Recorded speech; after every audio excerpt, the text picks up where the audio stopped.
सबसे पहले तो अब स्मोक जो है वो माहौलियात के लिए तो एक बड़ा चैलेंज है ही है, लेकिन हम ये जानने की कोशिश करेंगे आपसे कि ये सेहत के लिए ख़ास तौर पर किस हद तक और कितना ख़तरनाक है। जी, बहुत-बहुत शुक्रिया आपका। अस्सलाम वालेकुम।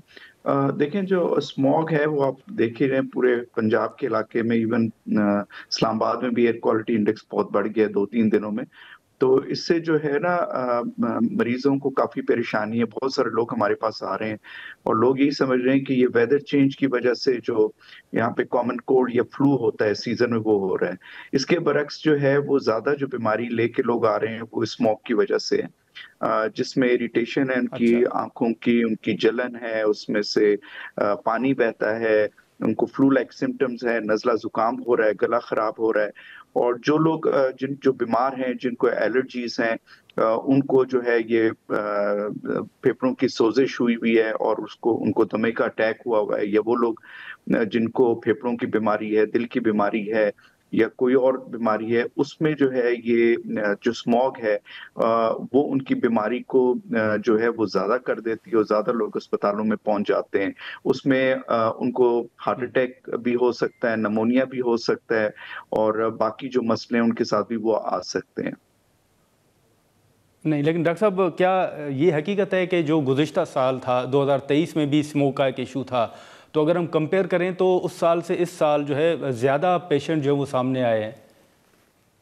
जी, इसमें इस साल हमें ज़्यादा लग रहा है, जिस तरह मैंने कहा कि लोग नॉर्मल रूटीन समझ के आते हैं, लेकिन उनकी तादाद दिन-ब-दिन ज़्यादा होती जा रही है। पिछले साल की निस्बत, बल्कि मैं ये कहूँगा पिछले कुछ सालों की निस्बत ये जो हम ज़्यादा देख रहे हैं इस दफ़ा, ये जो स्मॉग का ये सारा कुछ अच्छा। शुरू है, मैं अपनी प्रैक्टिस में पिछले 3 से 4 साल में देख रहा हूँ। लेकिन ये जो अभी हमारा जो ये वेव आया हुआ है, मैं तो उसको कोविड की तरह रिलेट करता हूँ, ये कोविड की तरह वेव आ गई है और लोग इससे बहुत मुतासिर हो रहे हैं। अच्छा। अमूमन जो फ्लू का सीज़न या निमोनिया का सीज़न नवंबर के एंड में और दिसंबर में ज़्यादा होता है। लेकिन इस साल ये अक्टूबर से ही हम देखना शुरू हो गए हैं, जब से ये स्मॉग आई है और इसने एक जो एक किस्म की वबा की सूरत में ये फैल गई है, तो मरीज़ों का जो इन्फ्लक्स है वो बहुत ज़्यादा हुआ हुआ है और जो ऑलरेडी बीमार हैं, जिसमें नहीं। बच्चे हैं या बूढ़े हैं या जवान भी हैं, जिनको हाँ। एलर्जीज़ हैं या कोई और प्रॉब्लम्स हैं, मेडिकल प्रॉब्लम, उनमें ये बीमारियाँ बढ़ गई हैं। नहीं, लेकिन डॉक्टर साहब, क्या हम ये कह सकते हैं कि बच्चे जो हैं वो ज़्यादा वल्नरेबल हैं? जी, वो आपकी बात सही है। बच्चे इसलिए ज़्यादा वल्नरेबल हैं कि वो स्कूल जाते हैं, आउटडोर एक्टिविटीज़ उनकी जारी हुँ। रहती हैं। स्कूलों में अभी कल कल भी और परसों मैं अपनी प्रैक्टिस में देख रहा था कि बहुत सारे बच्चे आए हैं और उनको हम कहते हैं कि भई आप मास्क पहने, इंडोर रहें, लेकिन वो कहते हैं हमारा जो उनका फिज़िकल एक्टिविटी का पीरियड वो अभी भी है, वो अपने ग्राउंड्स में जाते हैं।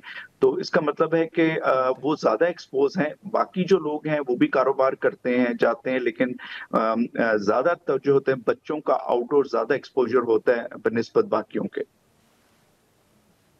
तो सर, बतौर माहिर अब इस हवाले से सूबाई हुकूमत तो इक़दामात उठा रही है, लेकिन आप क्या तजवीज़ करेंगे कि एहतियाती तदाबीर जो हैं वो क्या होने चाहिए? जी, देखें, हुकूमत अपने लेवल पे करती है, पॉलिटिशियन भी अपने लेवल पे करते हैं, लेकिन जो अवेयरनेस जिस तरह आप लोग कर रहे हैं, इलेक्ट्रॉनिक है, प्रिंट मीडिया है, पेपर मीडिया के थ्रू ये सारा जी। इन्फॉर्मेशन लोगों तक जाती है। लेकिन मिनहासिल कौम भी हमें चाहिए, एक फ़र्द की हैसियत से हमें चाहिए कि हम इन इश्यूज़ को ज़्यादा सीरियसली लें और हर साल लाखों लोग इस स्मॉग की बीमारी की वजह से दुनिया में मर जाते हैं और आपने देखा होगा यूके में, अमेरिका में और बाकी ममालिक में जब स्मॉग आई थी तो उन्होंने कंट्रोल किया था, उसमें लोगों ने भी हेल्प की थी। इसमें इसी तरह कोविड की तरह मैं समझता हूँ हमें करना चाहिए, मास्क पहनना चाहिए, गैर ज़रूरी तौर पे हमें ट्रैवल नहीं करना चाहिए, कारपूलिंग करनी चाहिए, बात है। मास ट्रांसपोर्ट सिस्टम हमें यूज़ करना चाहिए, बाज़ारों में खामख़ा नहीं जाना चाहिए, आप घर से निकले मास्क पहने जी। और अपने दफ़्तर जाएँ या अपने कारोबार पे जाएँ या जहाँ भी आप काम करते हैं वहाँ से निकलें और सीधा घर आएँ। तो और ज़्यादा कम से कम चलें। गाड़ियाँ होनी चाहिए, जिस तरह हमने कोविड में देखा था कि लोग ये बिल्कुल। कर रहे ठीक। थे और उससे आपने देखा कि एयर बहुत ज़्यादा साफ हो गई थी और बाकी बीमारियाँ, एलर्जीज़ जो हम लोग अपनी प्रैक्टिस में देखते थे, तो 2-3 साल हमारे मरीज़ों में इज़ाफ़ा नहीं हुआ बल्कि कमी हुई थी।